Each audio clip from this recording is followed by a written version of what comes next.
আসসালামু আলাইকুম ওয়া রাহমাতুল্লাহি ওয়া বারাকাতুহু। এই যে এটা হচ্ছে 4B-র ক্লাস শেপ, এটা হচ্ছে ক্লাস বাটি। এটা আমার বড় ভাই চট্টগ্রাম থেকে আসছে উনি, তো ওনার এটা উনি গাড়ি অলমোস্ট 30,000 চলছে।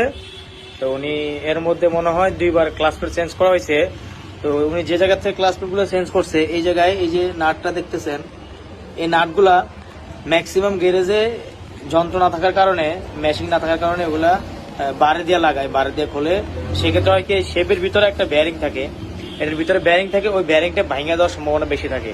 শেপটা অনেক সময় টাল হয়ে যায়, ব্যারিংটাও অনেক সময় আপনার হচ্ছে ভাঙে দেওয়ার সম্ভাবনা থাকে।